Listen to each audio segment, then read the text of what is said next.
Good afternoon students, कैसे हैं आप सब। मैं साहिल रावत, आपका इंग्लिश मेंटोर, स्वागत करता हूं आपका आज की क्लास में। तो चलते हैं सीधे क्लास की तरफ। और लास्ट क्लास में हमने स्टार्ट कर लिया था चैप्टर द टाइगर किंग। ठीक है, इसका टाइटल है टाइगर किंग, रिटन बाय कल्कि। कल्कि जो थे इसके ऑथर थे। इस चैप्टर में हमने क्या देखा था बच्चों? सबसे पहले हमसे पूछा गया था, इसमें हम जानेंगे कि attitude of humans towards wild animals या फिर वाइल्ड लाइफ, जंगली जानवरों और जंगल के प्रति इंसान का क्या रवैया रहा है शुरू से ही। और यही हम इस चैप्टर में भी जानते हैं। इस चैप्टर का शुरुआत होती है प्रतिबंधपुरम के महाराज के बारे में बताते हुए। यहाँ के जो महाराज हैं उनको अलग अलग नामों से पुकारा जाता है, जो है हिज हाइनेस। ये इंपॉर्टेंट है, ये क्वेश्चन एग्जाम में भी पूछा गया है कि हिज हाइनेस, जमींदार जनरल, खिलेदार मेजर, सत्यव्याग्रह समहरी, महाराज धीराज, विश्व भुवना सम्राट, सर जिलानी जंग, जंग बहादुर, एमएडी, एसीटीसी और सीआरसीके, ये सब नाम हैं इनके। ठीक है, बट सबसे फेमस जो इनका नाम होता है दैट वाज टाइगर किंग। अब ये नाम टाइगर किंग कहाँ से आया, इसको बताते हुए जो ऑथर हैं कल्कि, वो कहते हैं ये एक अपने आप में मिस्ट्री है और बहुत बड़ा रहस्य है। लेकिन फिर भी वो हमें ये कहते हैं कि मैं ये इसका जो रीजन है वो तुम्हें बता के रखूंगा कि आखिर क्यों उन्हें टाइगर किंग कहा जाता है, चाहे उसके लिए मुझे कुछ भी करना पड़े। हो सकता है कि इस वजह से मेरे ऊपर कुछ लोग अटैक भी कर सकते हैं। सुक्का बॉम्ब से मुझ पे अटैक किया जा सकता है, but still I will not be, सुक्का बॉम्ब से still I will not be afraid and I will tell you my story. मैं तुम्हें अपनी कहानी बता के रहूंगा। तो कहानी शुरू होती है जिस दिन जन्म होता है महाराज का। महाराज के जन्म के उपलक्ष्य पर बहुत सारे एस्ट्रोलॉजर्स, ज्योतिषी वहां पे आते हैं। और वो जब महाराज राजकुमार को देखते हैं तो वे कहते हैं कि ये एक बहुत ही बड़ा वॉरियर बनेगा। लेकिन साथ ही साथ वो एक और बात कहते हुए क्या करते हैं, डर के मारे उनका जो गला है वो सूख जाता है। बहुत ज्यादा प्रेशर करने पर, पूछे जाने पर वो बताते हैं कि एक दिन इस राजकुमार की मृत्यु हो जाएगी। और जैसे ही वो ये बताते हैं तभी एक अचानक से बच्चों क्या होता है, एक मिरेकल होता है, एक चमत्कार होता है। वो सिर्फ 10 दिन का जो बालक था उसके मुंह से आवाज आती है। ठीक है, वो बोलता है और क्या कहता है कि जो आप कह रहे हैं, एस्ट्रोलॉजर्स को कहता है कि जो आप कह रहे हैं कि एक दिन मेरी मौत होगी, तो इसमें कोई नई बात नहीं है। ठीक है, there is nothing to be surprise about it. लेकिन अगर आप बता सकते हैं कि मेरी मृत्यु किस कारण से होगी तो वो कोई बात है। इस पे पूरे के पूरे जितना भी पूरा कोर्ट यार्ड होता है, कोर्टियर्स होते हैं, सब हैरान हो जाते हैं, एस्ट्रोलॉजर्स भी हैरान होते हैं। तो जो चीफ एस्ट्रोलॉजर है वो बड़े ही ध्यान से उस बच्चे को देखते हैं। और फिर से एक आवाज आती है कि बताइए मुझे मेरी मृत्यु का कारण क्या होगा। फिर चीफ एस्ट्रोलॉजर ये बताते हैं कि तुम जिस घड़ी में पैदा हुए हो that is the hour of the bull. ठीक है, एंड जो बुल है और टाइगर है वो एनिमीज होते हैं। तो तुम्हारा भी जो दुश्मन होगा वो एक टाइगर ही होगा। तुम्हें किससे खतरा है? तुम्हें एक टाइगर से खतरा है। तुम्हारी मृत्यु एक टाइगर के कारण होगी। तो शायद हमें ये बताया जा रहा है कि कोई और होता तो ये सुन के बहुत ज्यादा डर जाता कि मेरी मृत्यु का कारण टाइगर होगा। लेकिन जो राजकुमार था वो इतना ज्यादा ब्रेव था, वो ये कहता है कि चलो फिर ठीक है, तो जितने भी टाइगर हैं इस दुनिया में वो सब मुझसे क्या हो जाए, सावधान हो जाए, बी अवेयर ऑफ मी। और इसी के साथ हमारा जो फर्स्ट पार्ट है इस चैप्टर का ये भी फिनिश हो गया था। ठीक है, यहाँ तक सभी को समझ आ गया था।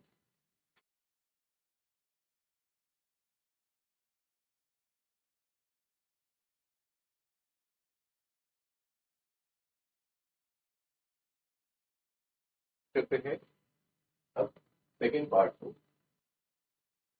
Crown prince Jung, Jung Bahadur grew taller and stronger. Crown के प्रिंस, क्राउन किसे कहा जा रहा है? ताज को। Crown depends the empire of, crown describes the empire of Pratibandapuram.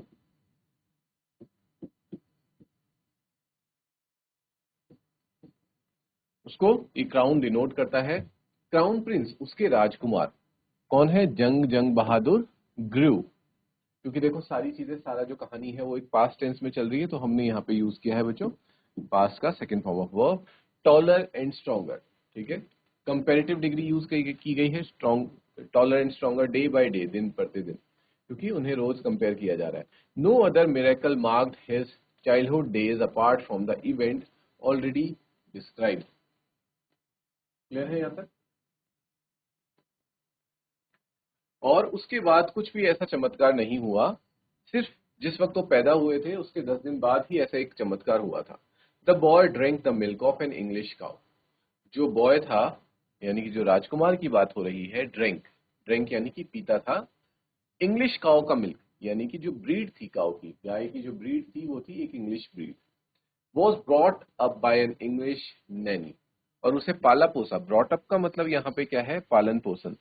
उसका जो पालन पोषण हुआ था वो किसके द्वारा हुआ था बच्चों, एक इंग्लिश नैनी। नैनीज कौन होती हैं, जो केयर टेकर होती हैं, जो बच्चों का ध्यान रखती है, ठीक है। Tutored in English by an English man, और उसे सिखाया भी कि कौन सी भाषा में उसे पढ़ाया गया था, इंग्लिश भाषा में, और एक इंग्लिश मैन के द्वारा, यानी कि एक अंग्रेज के द्वारा उसे पढ़ाया गया था। Saw nothing but English films, और उसने और कुछ नहीं देखा, सिर्फ और सिर्फ इंग्लिश फिल्म्स ही देखी थी।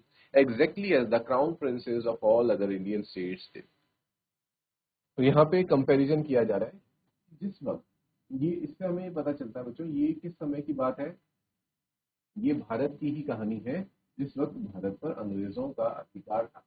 तो यहाँ के जो महाराजा, कई सारे महाराजे थे, प्रिंसली स्टेट्स किन्हें कहा जाता है, जो महाराजा थे जिन्होंने संधि कर ली थी, जिन्होंने एक तरह से हम कह सकते हैं साइन कर ली थी, एक डील साइन कर ली थी, पीसफुल डील साइन कर ली थी अंग्रेजों के साथ, कि उन्हें वो राजा बने बने रहने देंगे, बरकरार रहने देंगे, लेकिन आखिर रूल किसका होगा, रूल करेगी ईस्ट इंडिया कंपनी या फिर ब्रिटिश गवर्नमेंट, ठीक है, ब्रिटिश सरकार का रूल होगा, लेकिन उनको उनके जो राज सिंहासन है वो दिया जाएगा। हम ये समझ सकते हैं कि they will act like a puppet, जैसे कठपुतली होती है तो उसकी तरह ये राजा महाराजा रहेंगे वहां पे। इनको वही सारी सुख सुविधाएं दी जाएंगी जो एक राजा को दी जाती हैं, इनके परिवार को, इनके बच्चों को, इनकी महारानियों को और राजकुमारों को ठीक वैसे ही ट्रीट किया जाएगा। और साथ ही साथ अब इनको एक और चीज क्या मिलेगी कि ये ब्रिटिश कल्चर सीख पाएंगे।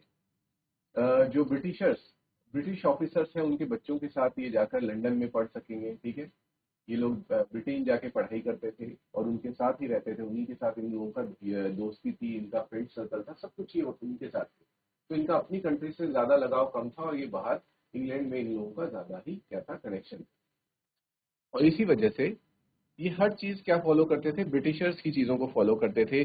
अगर दूध भी पीते थे तो एक जो हमारे यहाँ की एक लोकल गाय होती है, ठीक है, हर जगह की अलग अलग गाय है, उनकी अलग अलग ब्रीड है। जैसे भारत में पाई जाने वाली जो गाय है उनकी ब्रीड अलग है, और जो ब्रिटेन में जो गाय मिलती है, हो सकता है ऑस्ट्रेलिया में जो गाय मिलती है वो अलग अलग ब्रीड की होती है। तो जो महाराजा लोग होते थे, ये हमारी लोकल ब्रीड की गाय का दूध ना पीते हुए बल्कि एक इंग्लिश काउ का दूध पिया करते थे। उनको पालन पोषण भी उनका कौन करती थी, एक इंग्लिश नैनी ही करती थी, ठीक है। उसका उनका ख्याल भी वही रखा करती थी। उनकी जो पढ़ाई लिखाई होती थी वो अंग्रेजी भाषा में और अंग्रेजी टीचरों के द्वारा ही होती थी, शिक्षकों के द्वारा होती थी। और वो जो मनोरंजन के लिए जिन फिल्म्स को, जिन मूवीज को देखा करते थे वो भी इंग्लिश में ही थी, वो हिंदी भाषा की मूवीज नहीं देखते थे। और वैसे भी उस वक्त हिंदी लैंग्वेज में कोई हिंदी मूवीज उस वक्त बनती भी नहीं। एग्जैक्टली जैसे कि बाकी सारे क्राउन प्रिंसेस भी यही कर रहे थे, मतलब इंडिया में सिर्फ ऐसा नहीं है कि प्रतिबंधपुरम में ही ऐसा हो रहा था, ये पूरे इंडिया का यही हाल था। When he came of age at 20, और जब वो 20 वर्ष के हुए, the state which had been with the coat of wars until then came into his hands, और जो उनका जो शासन है फिर वो महाराज के हाथ में आ जाता है, ठीक है बच्चों।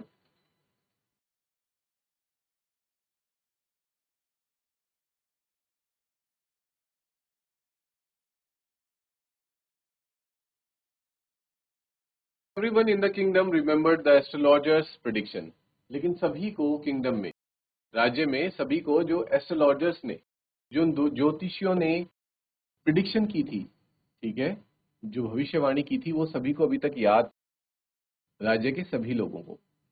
Many continue to discuss the matter, और सब लोग इस बारे में फिर चर्चा करने लगे, क्योंकि जैसे ही प्रिंस को, युवराज को राजा घोषित कर दिया गया, तब लोग इस बारे में चर्चा करने लगे कि इन्होंने तो इसे राजा बना दिया, लेकिन इसे राजा बनाने का क्या फायदा जब इसकी मृत्यु का कारण एक बाघ बनने वाला है बहुत ही जल्द। ठीक है। Slowly it came to the maharaja's ears, और जैसी वो महाराजा के कानों तक ये खबर पहुंची तो there were innumerable forest in the Pratibandhapuram state. Pratibandhapuram जो एक राज्य था, वहां पे कितने सारे जंगल थे, बहुत, इन्यूमरेबल यानी कि गिनती नहीं की जा सकती, इतने ज्यादा सारे जंगल वहां पे थे। They had tigers in them, और उन जंगलों में टाइगर्स भी थे। The Maharaja new the old saying, और महाराजा को जो एक पुरानी कहावत है वो पता थी, you may kill even a cow in self defence, there could certainly be no objection to killing tigers in self defence. ये कहावत कहती है कि तुम अपने सेल्फ डिफेंस में, अपने बचाव करते हुए, अगर तुम किसी गाय की भी हत्या कर देते हो तो वो पाप नहीं कहलाता है, दैट इज नॉट अ सिन, उसमें कुछ भी गलत नहीं है। ऐसी एक कहावत महाराजा ने सुनी हुई थी, हमें नहीं पता ये कहावत उन्होंने कहाँ से सुनी है, बट जस्ट इस टेक्स्ट में उसे यूज किया जा रहा है कि ऐसी कोई कहावत महाराजा को पता थी कि अपने बचाव के लिए अगर तुम कभी किसी गाय की भी हत्या कर दो तो वो गलत है। ठीक है, अच्छा, और इसको मानते थे, तो वो ये सोचते थे कि अगर गाय की हत्या भी की जा सकती है अपने बचाव के लिए, तो फिर टाइगर्स को मारना तो कौन सी बड़ी बात है। अब आप यहाँ सोचेंगे कि ये वैसे सभी को पता है, बट फिर भी मैं कंफ्यूजन को क्लियर कर दूं कि क्यों टाइगर और काऊ में इस तरह से कंपेरिजन किया गया है। तो बच्चों, जो ये रिलीजन है हमारा इंडिया में, जो एक हिंदू रिलीजन जिसे हम फॉलो करते हैं, उसके अकॉर्डिंग काऊ को क्या माना जाता है, सीक्रेट माना जाता है, एक सीक्रेट एनिमल माना जाता है, पूजनीय, ये हमारे लिए पशु है, और उस पे वार करना या फिर उसकी हत्या करना एक बहुत ही बड़ा पाप होता है। ठीक है, इसलिए आप समझ पा रहे होंगे कि काव को और टाइगर को इस तरह क्यों कह रहे हैं, जबकि on the other hand tiger का शिकार करना कोई गलत नहीं होता। वैसे अगर वाइल्ड लाइफ के पर्पज से देखें तो वो गलत है, इवन आज की डेट में तो ये भारत में बैन भी कर रखा है। ठीक है, क्योंकि टाइगर्स की जो इसी वजह से शिकार करते करते करते करते ये जो पॉपुलेशन है इतनी कम हो गई कि वो एकदम एक्सटिंक्ट होने, खत्म होने की कगार पे पहुंच गए थे। और किसी भी स्पीशीज का खत्म होना पूरे के पूरे इकोसिस्टम को, पूरे के पूरे वाइल्ड लाइफ सिस्टम को क्या कर देता है, डिस्टर्ब कर देता है। क्योंकि अगर कोई भी एक स्पीशीज खत्म होती है तो उससे ये पूरी एक साइकिल है बच्चों, ठीक है, इकोसिस्टम की एक साइकिल है, वो खराब होती है, वो साइकिल खराब होती है, और टाइगर्स के ना रहने से उसका इफेक्ट सब पे पड़ेगा, ह्यूमंस पे भी पड़ेगा। ठीक है, तो उस साइकिल को मेंटेन रखने के लिए हर स्पीशीज का बरकरार रहना जरूरी है। Is it clear? और इस वजह से महाराजा क्या शुरू कर देते हैं, टाइगर हंट शुरू कर देते हैं, यानी कि बाघ का शिकार शुरू कर देते हैं।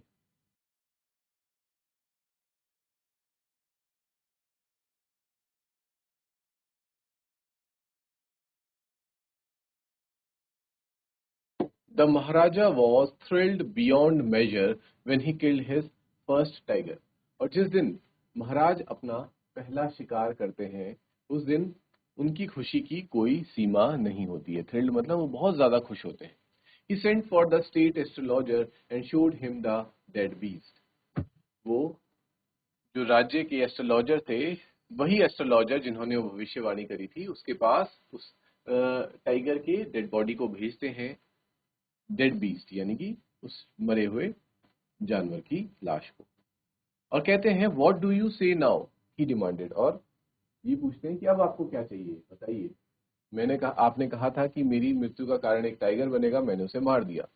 योर मेजेस्टी, यहाँ पे अब एस्ट्रोलॉजर कहना शुरू करते हैं, your majesty may kill 99 tigers, कि आप चाहे 99 टाइगर्स को भी मार दें, in exactly the same manner, जिस तरह से आपने इसे मारा है, बट द एस्ट्रोलॉजर ग्राउंड, लेकिन फिर जाके वो चुप हो जाता है, क्योंकि वो कुछ ऐसी बात कहने वाला होता है जो शायद महाराजा को ठीक ना लगे। इस पे महाराज कहते हैं, but what, speak without fair, बिना डरे कहो, but you must be very careful with the 100 tiger, लेकिन आपको तो खतरा किससे है, जो 100वां टाइगर होगा, यानी कि 100 टाइगर जो होगा वो आपकी मृत्यु का कारण बनेगा। और इस पे महाराज कहते हैं, what if the 100 tiger were also killed, अगर मैंने 100 टाइगर को भी मार दिया तो क्या होगा। Then I will tear up all my books on astrology, set fire to them and. फिर वो कहता है कि इसका मतलब आप ये कहना चाह रहे हैं कि मेरी भविष्यवाणी गलत है। तो अगर ऐसा होता है, अगर आप 100 टाइगर को भी मार देते हैं, वो आपको शिकार नहीं बनाता, तो मैं क्या करूंगा, अपनी मेरी जितनी भी मैंने आज तक ज्योतिषी की किताबें पढ़ी हैं उन सबको फाड़ दूंगा और उनमें आग लगा दूंगा। यानी कि कहने का मतलब ये है कि फिर मैं आज के बाद ज्योतिषी छोड़ दूंगा। मैंने जितनी भी एस्ट्रोलॉजी पढ़ी है वो सब वेस्ट हो जाएगी अगर मेरी जो भविष्यवाणी है वो गलत साबित आप कर देते हैं। एंड कह के वो रुक जाते हैं। फिर महाराज कहते हैं एंड और क्या? इस पे ज्योतिष कहता है I shall cut of my tough. Tough का मतलब यहाँ पे है बच्चों चोटी। ठीक है, मैं अपनी चोटी भी काट दूंगा क्योंकि जो ब्राह्मण होते हैं उनके लिए अपनी जो चोटी होती है बहुत ही रिस्पेक्टफुल चीज होती है। और उसको काटना यानी कि अपनी हार स्वीकार करना या फिर खुद को क्या मानना, गिल्टी फील करना। क्रॉप माई हेयर शॉर्ट, अपने बाल छोटे कर दूंगा एकदम, अपने बाल कटा लूंगा। And become an insurance agent, और मैं ज्योतिषी करना छोड़ के क्या करने लग जाऊंगा, इंश्योरेंस एजेंट बन जाऊंगा। The astrologer finish on an incoherent note. Is it clear बच्चों यहां तक?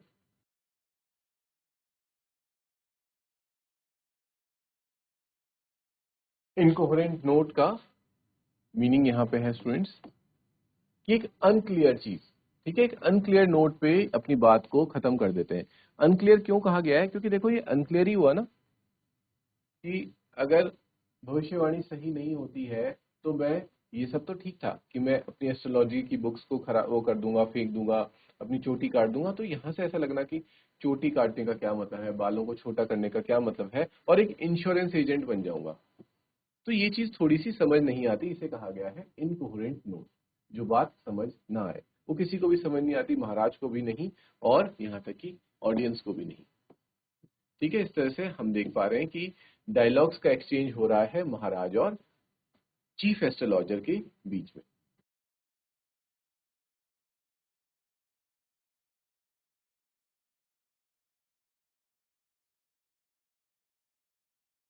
इसके बाद स्टार्ट होता है इस स्टोरी का third part. From that day onwards it was celebration time for all tigers inhabiting Pratibandapuram. उसके बाद से सभी टाइगर्स के लिए क्या हो जाता है, एक सेलिब्रेशन का टाइम शुरू हो जाता है, जितने भी टाइगर्स प्रतिबंधपुरम में रहते थे। अब हमें सोचने वाली बात है कि celebration time, why this is a celebration time for all the tigers. इसका जवाब आपको नेक्स्ट लाइन में मिलता है। क्योंकि स्टेट, स्टेट का मतलब होता है राज्य और राज्य का मतलब है राजा। तो एक तरह से राजा, महाराजा ने ये ऑर्डर पास किया है कि टाइगर हंटिंग क्या हो जाएगी, बैन। अब कोई भी बाघ का शिकार नहीं कर सकता बाय एनीवन एक्सेप्ट द महाराजा। सिर्फ और सिर्फ महाराज ही उनका शिकार करेंगे। तो ये फिर कहने का क्या मतलब हुआ कि टाइगर्स के लिए क्या हो गया है, सेलिब्रेशन टाइम है। कि अगर उन्होंने हंटिंग बैन कर दी है लेकिन महाराजा तो फिर भी सभी को मार ही रहे, सभी टाइगर्स को। हाँ, हम ये समझ सकते हैं कि पहले बहुत सारे हंटर्स होते थे जो टाइगर्स का शिकार करते रहते थे, तो टाइगर्स को बहुत खतरा रहता था। अब टाइगर्स को सिर्फ और सिर्फ एक इंसान से खतरा है, वो है महाराज। A proclamation was issued to the effect that if anyone dared to fling so much as a stone at a tiger, all his wealth and property would be confiscated.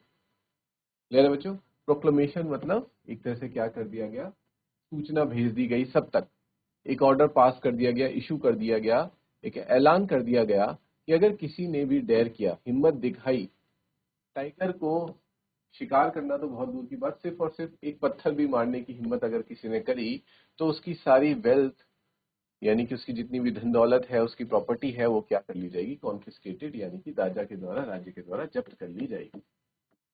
Clear students? तो इस तरह का कुछ फरमान सुना दिया गया।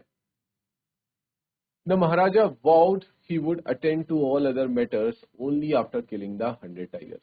और महाराज ने क्या कसम ले ली, क्या शपथ ले ली कि वो राज्य से जुड़े हुए सभी मामलों पे तब तक ध्यान नहीं देंगे जब तक वो 100 टाइगर्स, 100 टाइगर्स का वो मार नहीं देते, तब तक राज्य में और कुछ काम नहीं करेंगे। उनका टारगेट सिर्फ है टाइगर्स को मारना। Initially the king seemed well set to realise his ambition. शुरुआत में तो किंग को देख के ऐसा लग रहा था कि वो अपने एम्बिशन के प्रति बहुत ज्यादा क्या है, सीरियस है, और उनका एम्बिशन पूरा भी हो रहा था। एम्बिशन यानी कि हम मकसद को कह सकते हैं, और उनका मकसद क्या है, शेरों को, बाघ का शिकार करना। तो वो चीजें आसानी से हो रही थी, उनको बाघ मिल जाते थे, वो बाघ का शिकार करते रहते थे।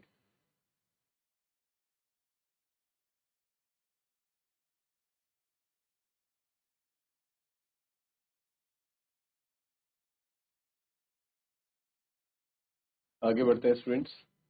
Not that he faced no dangers, ऐसा नहीं था कि शिकार करते वक्त उन्हें खतरों का सामना नहीं करना पड़ रहा था। There were times when the bullet missed its mark, कई बार ऐसा भी होता था कि जो महाराज है वो अ, अपना निशाना साधते थे बाघ के ऊपर, लेकिन वो मिस हो जाता था, यानी कि उनका निशाना चूक जाता था।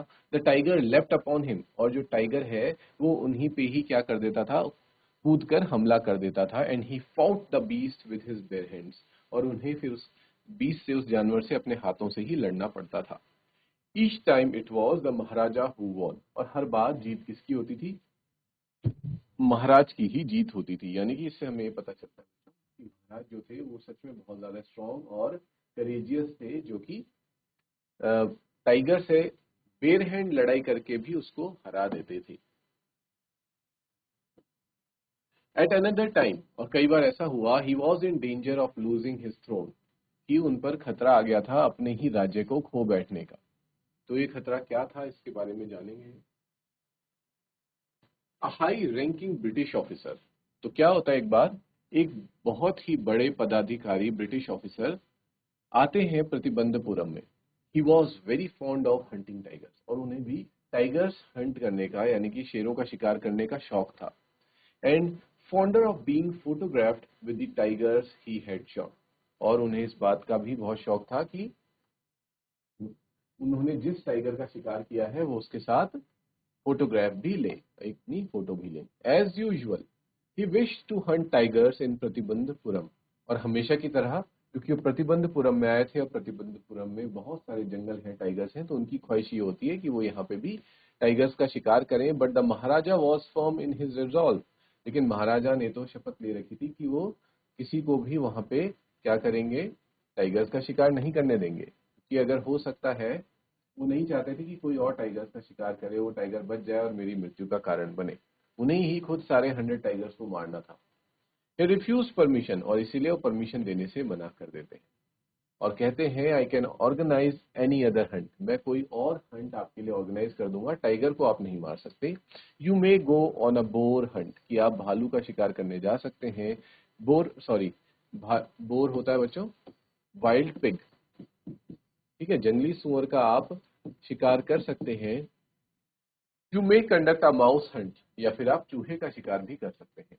We are ready for mosquito hunt, हम यहाँ तक कि मॉस्किटो हंट के लिए भी आपका क्या कर देंगे, इंतजाम कर देंगे। But tiger Hunt that's impossible, लेकिन एक टाइगर का शिकार करना वो तो इम्पॉसिबल है। तो देखा जाए तो यहाँ पे जो महाराज है वो ब्रिटिश ऑफिसर का मजाक उड़ा रहे हैं, क्योंकि खुद तो वो टाइगर हंट करना क्या समझते हैं कि बहुत ही बड़ी शान की बात है, किसी शेर का, बाघ का शिकार करना।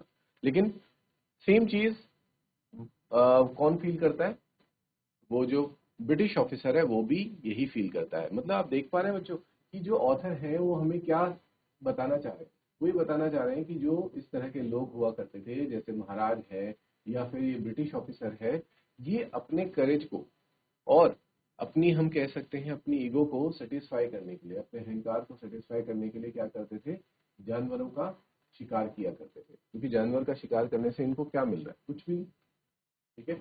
या तो ये अगर ऐसा रीजन होता कि जानवर, कोई जानवर ऐसा आ गया है जो सभी लोगों को, जनता पे अत्याचार कर रहा है, जनता को शिकार बना रहा है, तब उसका शिकार करना क्या कहलाता है, वैलिड कहलाता है, जायज कहलाता है। लेकिन यहाँ पे तो ऐसा कुछ भी नहीं था।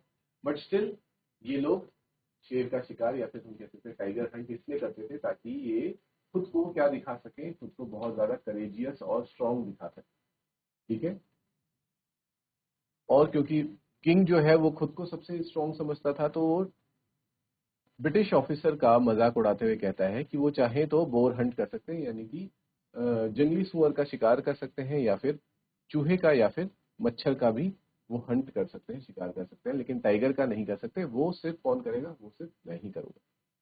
The British officer secretary sent word to the Maharaja through the Dewan that the Durai himself did not have to kill the tiger. फिर ब्रिटिश ऑफिसर के जो सेक्रेटरी थे वो दीवान के हाथों एक पैगाम भिजवाते हैं महाराजा को, जिसमें वो कहते हैं कि Durai himself did not have to kill the tiger. Durai का मतलब यहाँ पे किसे कहा जा रहा है, ब्रिटिश ऑफिसर को ही कहा जा रहा है कि वो खुद नहीं मारना चाहते, चाहे तो maharaja could do the actual killing, maharaja खुद मार सकते हैं उन टाइगर्स को। उन्हें सिर्फ क्या करना है, what was important to the Durai was a photograph of himself holding the gun and standing over the tiger's carcass. उनके लिए सिर्फ और सिर्फ इम्पोर्टेंट ये था कि भले ही महाराज चाहें तो उस टाइगर को मार दें, लेकिन जो फोटोग्राफ होगी वो कौन खिंचवाएगा, उसको क्लिक करेंगे जो दुराई है, ब्रिटिश ऑफिसर है, वो खुद, और उसके ऊपर खड़े रहेंगे, ये दिखाते हुए सबको ये लगना चाहिए कि इसका शिकार किसने किया है, ब्रिटिश ऑफिसर ने किया है। तो यानी कि ब्रिटिश ऑफिसर तो देखा जाए महाराजा से भी गया गुजरा इंसान। महाराजा भले ही टाइगर को मार रहे हैं अपने ही सेल्फ के कारण, अपने ही सेल्फ किसी सेल्फिश एक्ट के कारण, लेकिन एटलीस्ट वो उसको खुद तो मार रहे हैं। ठीक है, उतना करेज रख रहे हैं कि खुद जा रहे हैं, लड़ रहे हैं और उसको शिकार कर रहे हैं। और कभी कभी जब अगर उनका जो हम कह सकते हैं निशाना चूक जाता है, तो फिर उससे खुद लड़ाई करके उसे मार रहे हैं। लेकिन जो ब्रिटिश ऑफिसर है वो कितना कायर है, वो ये कहता है कि अगर अब महाराज चाहें तो उसे खुद मार सकते हैं, लेकिन उसके साथ जो फोटोग्राफ है वो सिर्फ मैं खिंचवाऊंगा। कैरकस का यहाँ पे मीनिंग आता है बच्चों, आप देख रहे हैं कि टाइगर्स कार्कस, कार्कस का मतलब होता है उसकी डेड बॉडी। क्लियर? तो इस वर्ड का मीनिंग लिखेंगे, carcass means dead body. Tiger के शव के साथ फोटो कौन खिंचवाना चाह रहा है, ब्रिटिश ऑफिसर। तो स्टूडेंट्स आज की क्लास को हम यहीं तक रखेंगे। We will meet in the next class, जहाँ पे हम इस चैप्टर को आगे कंटिन्यू करेंगे। Till then take care, have a good day and thank you.